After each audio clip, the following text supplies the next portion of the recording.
সাধু নগৰী গৰমৰ দিন আছিল ৰঘুৱে তেওঁৰ খেতি পথাৰত হাল বাই বাই ভাগৰুৱা হৈ পৰিছিল হে প্ৰভু এই গৰমত ঘাম উলিয়াই উলিয়াই একোৱে ফল নাপাওঁ দেখোন এই বুলি কৈ ৰঘুৱে এজোপা গছৰ তলত জিৰণি ল'বলৈ বহিল সেই মুহূৰ্ততে তেওঁ এটা বগা হাতী দেখা পালে হাতীটো বৰ ধুনীয়া আছিল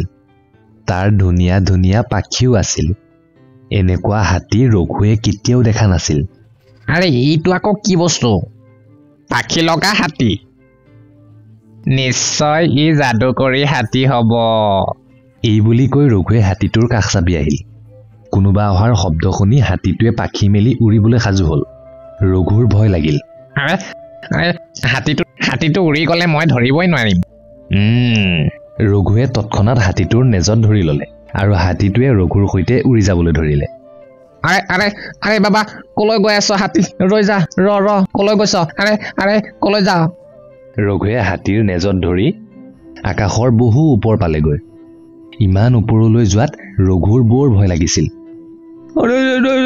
কিন্তু তথাপি তেওঁ হাতীটোৰ নেজডাল এৰি নিদিলে হাতীটো ডাৱৰবোৰ পাৰ হৈ ওপৰলৈ গৈ থাকিল আৰু গৈ গৈ এখন ধুনীয়া ঠাইত ৰলগৈ ৰঘু আচৰিত হৈ ইফালে সিফালে চাবলৈ ধৰিলে আৰে এয়া দেখোন স্বৰ্গ হয় স্বৰ্গ আৰে পাখি লগা হাতীটো সঁচাকৈয়ে যাদু কৰি কি মজা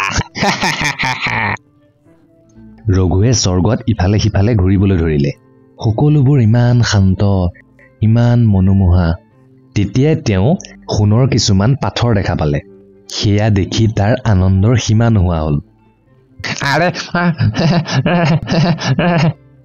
এয়াতো সোণৰ পাথৰ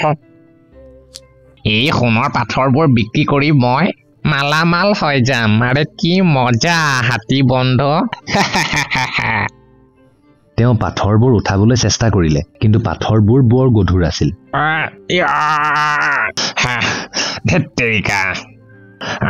এইবোৰতো বৰ ওজন মোক আৰু মানুহৰ প্ৰয়োজন হ'ব এই পাথৰবোৰ উঠাবৰ বাবে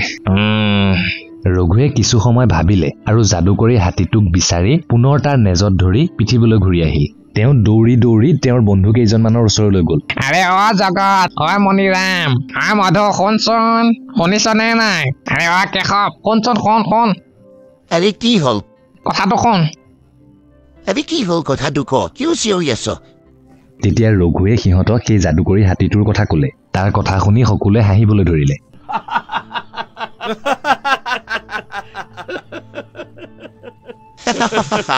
আৰে তই আকৌ দিনতে সপোন দেখিলি নেকি আৰে মই কোনো সপোন দেখা নাই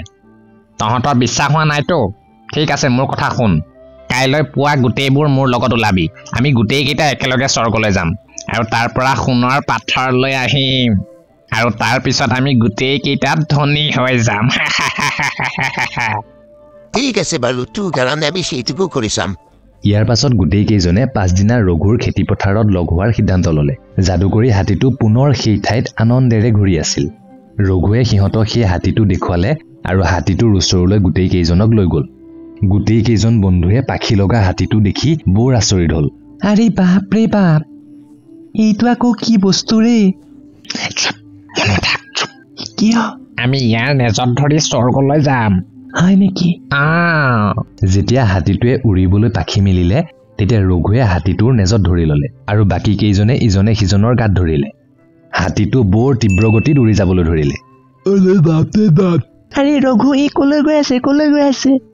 আৰে এনেকৈ হ'লে দেখোন আমাৰ আত্মাই স্বৰ্গ পাই যাব আমাৰ প্ৰাণ উৰি যাব ৰঘু আৰে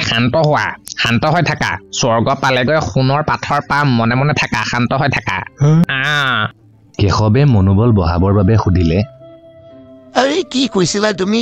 কিমান ডাঙৰ পাথৰ আছে স্বৰ্গত কিমান ডাঙৰ আৰে ইমান ডাঙৰ ডাঙৰ পাথৰ আছে ভাই ৰঘুৱে যেতিয়াই পাথৰৰ আকৃতিটো দেখুৱাবলৈ হাত মেলিলে তেতিয়াই হাতীৰ নেজৰ পৰা তাৰ হাত এৰি গ'ল আৰু সিহঁত তললৈ সৰি পৰিব ধৰিলে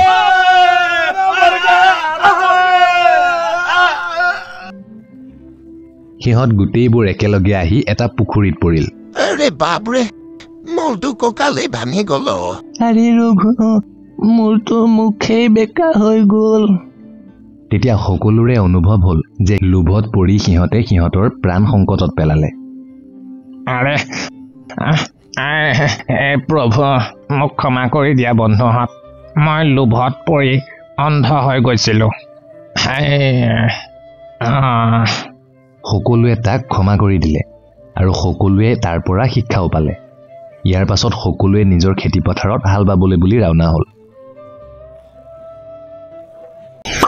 গতিকে আমি অধিক লোভ কৰিব নালাগে।